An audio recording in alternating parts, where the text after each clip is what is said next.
mund ta quaj ende të ri të USAID Kosovo, një agencioni I cili ka dhënë kontribut të jashtëzakonshëm.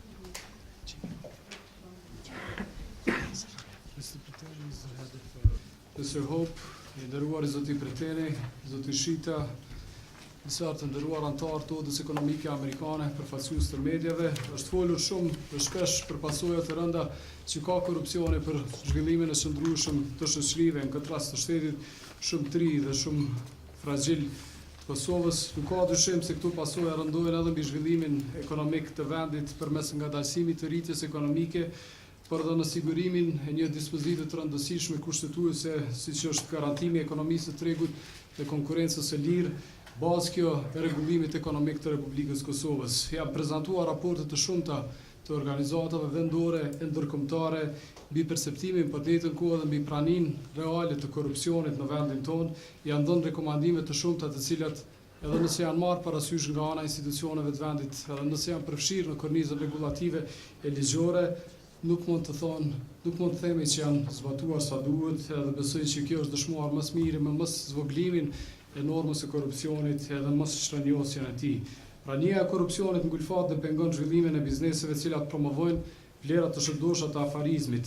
Prania e korrupsionit pamundson përfshirjen në aktivitetet prokurimit publik të bizneseve të cilat garojnë me oferta ekonomikisht më të favorshme dhe me produkte më cilësore. Prania e korrupsionit nuk krijon terren të barabartë për të bërë biznes, të si tillë bëhet pengesë për fuqizimin e ndërmarrjeve të vogla të mesme dhe po ashtu për tërheqjen e investitorëve të huaj serioz. Padyshim se prania e korrupsionit ndikon në keq menaxhim dhe shpenzim jo efikas dhe jo efektiv të parave të tatim paguesve, duke mos u ofruar kështu qytetarëve të këtij vendi vlerën më të mirë për paratë e tyre të shpenzuara.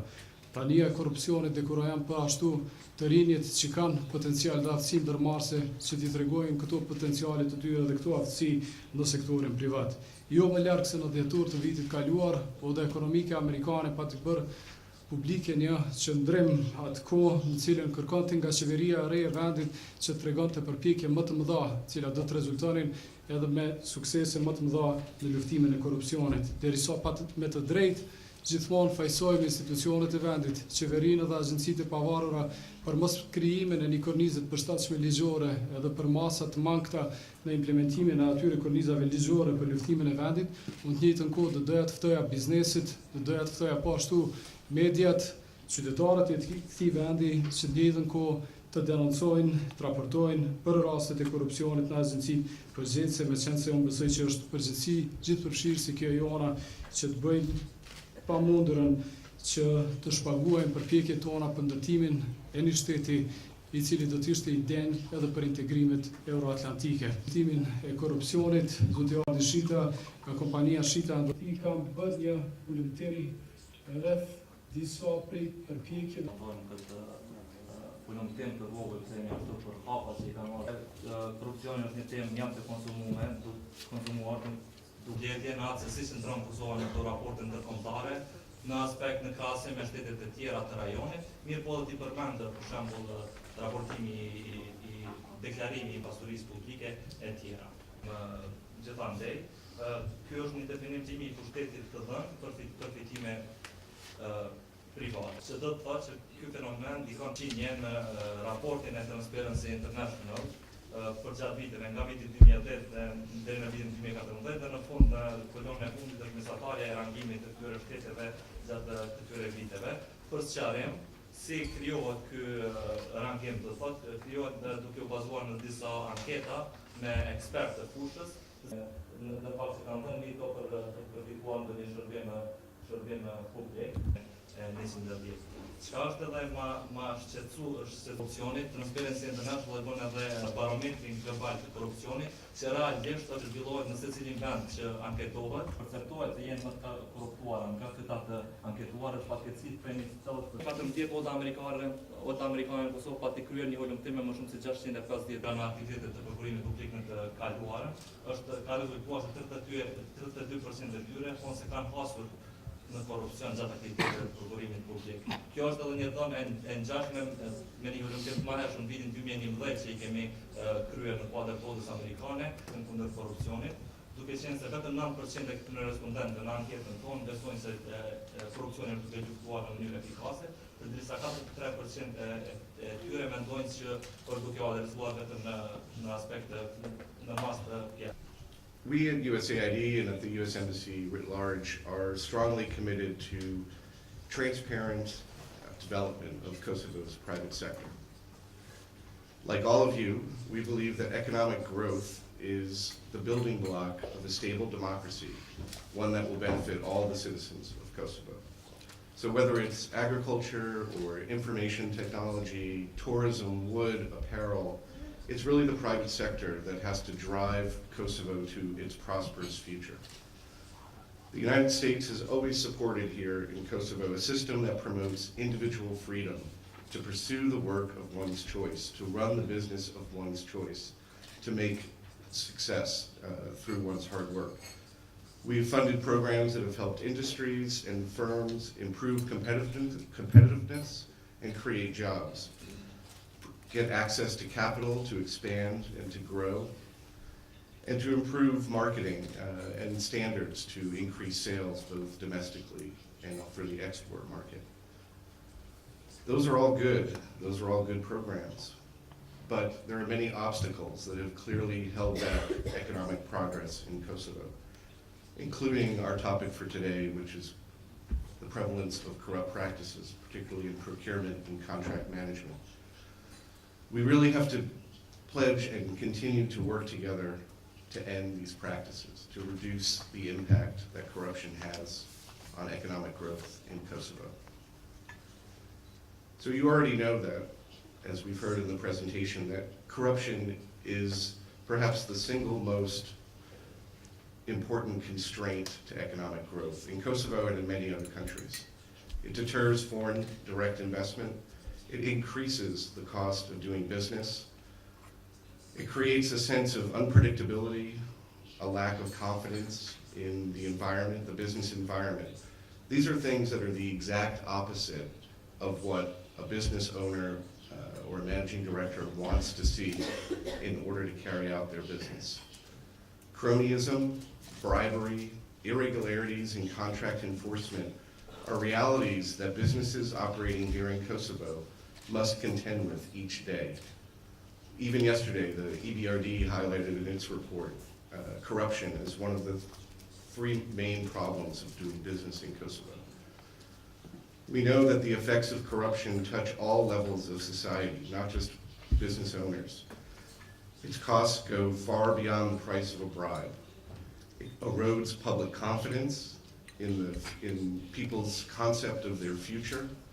It degrades citizens' quality of life, and it undermines the broader democratic governance process here in the country.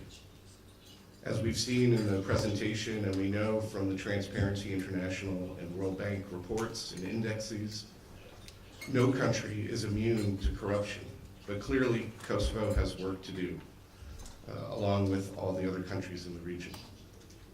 But what Kosovo needs is not simply an anti-corruption agenda, one that's on paper, but an agenda of action, one that is backed up by commitment to taking steps to reduce corruption. Actions that can be adopted and respected, one that holds the government's public sector institutions and officials, as well as the private sector, accountable for the commitment to reduce corruption. Both government and private sector have a role to play in fighting corruption in Kosovo.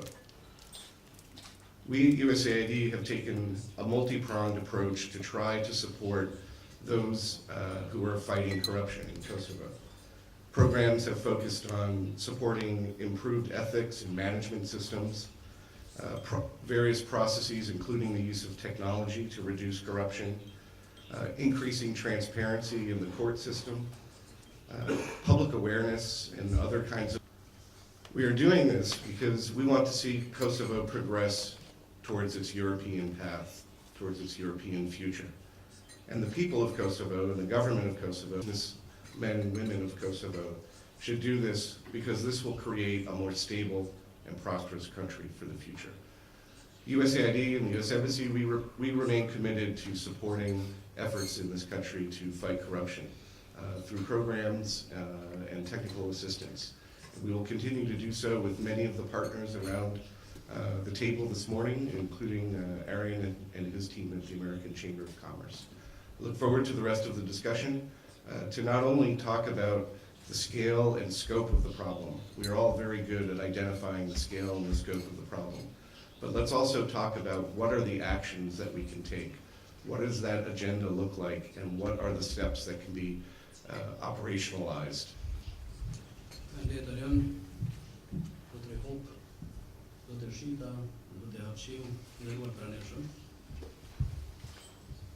Po mos besonim se do të ketë progres, do të kemë sukses, ju siguroj që do të mungon edhe angazhimi.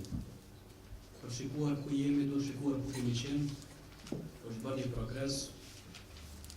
Jam të prirë të mendojmë ose gjitha këto raporte që bëhen tregojnë njësoj, elementet kryesore ose raportet më me pesh, nga mekanizma ndërkombëtar kemi raportin e progresit dhe Transparency International. Dyja të flasin njësoj, ka progres në parandalim, ka progres në legislacion, në luftë e mësimi kërkon. Debati përgjithshëm për domosdoshmërinë e angazhimit serioz në luftën kundër korrupsionit nuk po ka të ndalur. Parakusht për zgjedhjen e problemit është që për problemin të debatohet. Por vetëm debati nuk mjafton.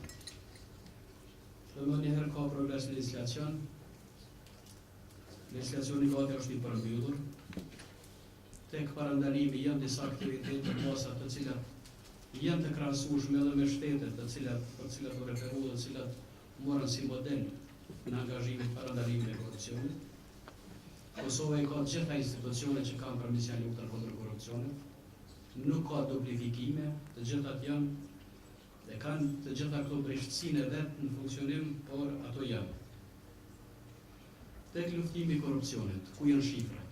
Po mungojnë shifrat. Numri i akuzave është shumë i vogël. Për gjykime as mos flasim.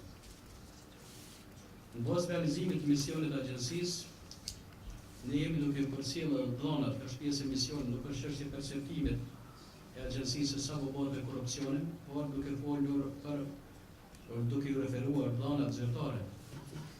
Në vitin 2011, të gjitha gjykatat e Kosovës kanë shqiptuar 20 akt gjykime. Flasëm për korrupsion, për ato 19 vepra të cilat në bazë se dihet se me kod penal nuk ekziston në veçantë e kundër korrupsionit. Për 19 vepra të cilat 16 prej tyre kanë të bëjnë me detyra zyrtare, 3 prej tyre janë të kanë bën me ekonominë. Ato e 19 vepra, nëse është kryer një vepër penale, se pretendohet që është kryer ndonjë vepër penale konform këtyre neneve, atëherë konsiderohet që ka të bëjë me korrupsionin. Në vitin 2012, 19 raste. Mungojnë këto në raste, këto 2 vitet paraprake se kundër kësaj individëve. Një progres në 2013, vetëm në raportim, kur thonë janë trajtuar 26 lëndë me 33 persona. Cilat janë ata persona, cilat janë ato raste? Emrat ku janë në emra? Nëse hezitohet dhe duhet të hezitohet, nuk do të bëhet publike hetime ndaj kujt apo zhvillohen. Nuk do të bëhet publike kallëzimet penale. Ata akuzat dhe gjykimet duhet të bëhen publike. Nuk do të ketë paraburgosje spektakolare, edhe të kuptohen mediat para se policisë se kush do të burgoset, kur do të nxirret me pranga në orën e punës, në praninë e zyrtarëve, edhe më pastaj nuk e kemi asnjë aktgjykim kundër atyre zyrtarëve që u burgosën në mënyrë spektakolare. Erdhën të tjerët, u vendosën të tjerët dhe qëllimi po kuptohet që ishte ndrrimi i atyre zyrtarëve për pengesa që i kanë kriju për një fushë, cilën mendoj që është më e atakuar, është kjo fusha e prokurimit publik. 33 persona, 26 raste. Definicioni i shkurt ose kuptimi i ngushtë mes korrupsionit dhe krimit organizuar. Nuk ka korrupsion, po ka krim të organizuar. Korrupsioni im në Kosovë nuk është problem. Ne kemi ndërsa një polici rrugore të stabilizuar dhe jo të korruptuar. Një mjekësi primare jo të korruptuar.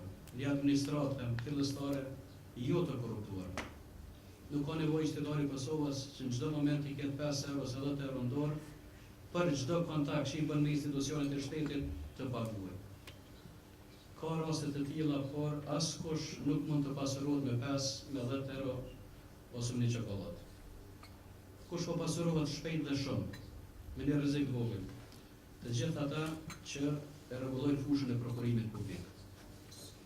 Rreziku i vogël, aktivitet pak njerëz për një kohë të shkurt dhe shpejt po bëhen shumë të pasur. Perceptim se nuk ka njësi tjetër për mbahtjen e korrupsionit përveç perceptimit, dhe me dhe ky raport i transparencës del çështja e perceptimit, edhe më pastaj thojnë që gjithmonë bëhet ka korrupsion, si qytetarët po thonë që ka korrupsion. Dhe vërtet se është korrupsioni përveç 2-3 shtete në Korrinë e Veriut dhe në Kubë që nuk raportohet që ka korrupsion, për tjera gjithmonë ka korrupsion. Por qytetari i Kosovës si del në rrugë e din që ka korrupsion. Çdo kontakt me punën publike e vlerëson edhe din dhe mendon që ka korrupsion. Dhe rrugët të cilat prenë shiritet para 2 vite tani janë prish. Shkollat, ndërtesat,